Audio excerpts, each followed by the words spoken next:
اخوت اسلامی کا یہ حال تھا کہ ایک انصاری کا جنازہ آن حضرت صلی اللہ علیہ وآلہ وسلم کے پاس نماز کے لیے لایا گیا۔ آپ صلی اللہ علیہ وآلہ وسلم نے پوچھا، اس پر قرض تو نہیں؟ لوگوں نے کہا 2 دینار ہیں۔ فرمایا کچھ چھوڑا بھی ہے؟ جواب ملا کچھ نہیں۔ ارشاد ہوا کہ تم لوگ نماز پڑھ لو۔ حضرت ابو قتادہ نے عرض کیا، یا رسول اللہ صلی اللہ علیہ وآلہ وسلم، اگر میں قرض ادا کر دوں تو آپ نماز پڑھائیں گے؟ فرمایا ہاں۔ چنانچہ انہوں نے قرض ادا کر کے آن حضرت صلی اللہ علیہ وآلہ وسلم کو خبر کی۔ اس وقت آپ نے نماز جنازہ پڑھی۔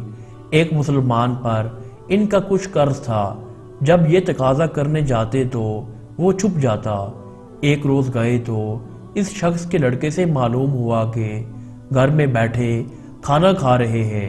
پکار کر کہا، نکلو، مجھے معلوم ہو گیا ہے اب چھپنا بیکار ہے۔ جب وہ آیا تو چپ رہنے کی وجہ پوچھی۔ اس نے کہا، بات یہ ہے کہ میں تنگ دست ہوں، میرے پاس کچھ نہیں ہے، اس کے ساتھ عیال دار بھی ہوں۔ پوچھا، واقعی تمہارا حال خدا کی قسم ایسا ہی ہے؟ بولا ہاں۔ حضرت ابو قتادہ آپ دیدہ ہو گئے اور اس کا قرض معاف کر دیا۔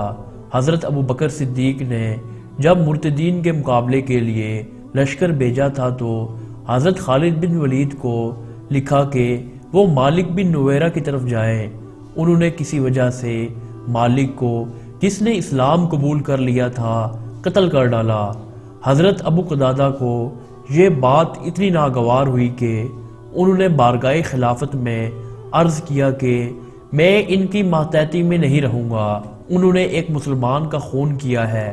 وہ چھوٹی چھوٹی باتوں میں امر بالمعروف کا خیال رکھتے تھے۔ ایک مرتبہ چھت پر کھڑے تھے کہ ستارہ ٹوٹ گیا۔ لوگ دیکھنے لگے۔ فرمایا اس کا زیادہ دیکھنا منع ہے۔ اکثر خدمت رسول اللہ صلی اللہ علیہ وآلہ وسلم کی سعادت بھی حاصل ہوتی تھی۔ ایک سفر میں آن حضرت صلی اللہ علیہ وآلہ وسلم کے ساتھ تھے۔ آپ نے لوگوں سے فرمایا کہ پانی کی خبر لو ورنہ سویرے پیاسے اٹھو گے۔ لوگ پانی ڈھونڈنے نکل گئے، لیکن حضرت ابو قتادہ موکب نبوی صلی اللہ علیہ وآلہ وسلم کے ساتھ رہے۔ آن حضرت صلی اللہ علیہ وآلہ وسلم اونٹ پر سوار تھے۔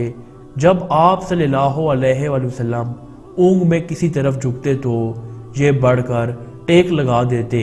ایک دفعہ گرنے کے قریب تھے، انہوں نے ٹیک لگائی، آپ کی آنکھ کھل گئی۔ فرمایا کون؟ عرض کیا ابو قتادہ۔ فرمایا کب سے میرے ساتھ ہو؟ کہا شام سے۔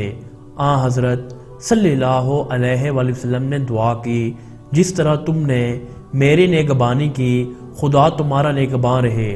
فطرتاً نہایت رحیم تھے، جانوروں تک پر رحم کرتے تھے۔ ایک مرتبہ اپنے بیٹے کے گھر گئے، بہو نے وضو کے لیے پانی رکھا، بلی آئی اور منہ ڈال کر پانی پینے لگی۔ حضرت ابو قتادہ نے بگانے کے بجائے برتن اس کی طرف جھکا دیا کہ خوب اچھی طرح پی لے۔ بہو کھڑی ہوئی یہ تماشا دیکھ رہی تھی۔ کہا بیٹی اس میں تعجب کی کیا بات ہے؟ آن حضرت صلی اللہ علیہ وآلہ وسلم نے فرمایا ہے کہ وہ نجس نہیں، وہ تو گھروں کی آنے جانے والی ہے۔ شکار کا بے حد شوق تھا۔ ایک مرتبہ آن حضرت صلی اللہ علیہ وآلہ وسلم کے ہمراہ مکہ جا رہے تھے۔ رستے سے کچھ ساتھیوں کو لے کر نکل گئے۔ علاقہ پہاڑی تھا، ان کی پہاڑ پر تیزی سے چڑھنے کی مشق تھی۔ دوستوں کو لے کر پہاڑ پر تفریحاً چڑھے کہ ایک جانور نظر آیا۔ انہوں نے بڑھ کر دیکھا اور پوچھا بتاؤ کون جانور ہے؟ لوگوں نے کہا ہم ٹھیک سے نہیں بتا سکتے۔ بولے گورخر ہے۔ پہاڑ چڑھتے وقت کوڑا بھول آئے تھے۔ ساتھیوں سے کہا میرا کوڑا لاؤ۔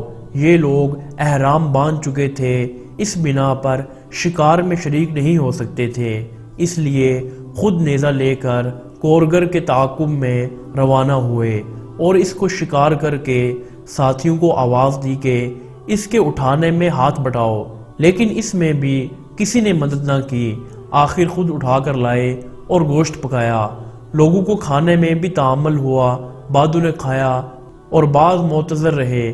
حضرت ابو قتادہ نے کہا اچھا تھوڑی دیر میں بتاؤں گا، رسول اللہ صلی اللہ علیہ وآلہ وسلم سے چل کر پوچھتا ہوں۔ چنانچہ جب آپ سے ملاقات ہوئی تو اس واقعے کا تذکرہ کیا۔ آپ نے فرمایا اس کے کھانے میں کیا مذائقہ ہے، خدا نے تمہارے لیے بھیجا تھا، اگر کچھ باقی ہو تو میرے لیے لاؤ۔ لوگوں نے پیش کیا، آپ نے صحابہ سے فرمایا اس کو کھاؤ۔ نہایت ملنسار تھے، اس لیے احباب کا ایک حلقہ تھا۔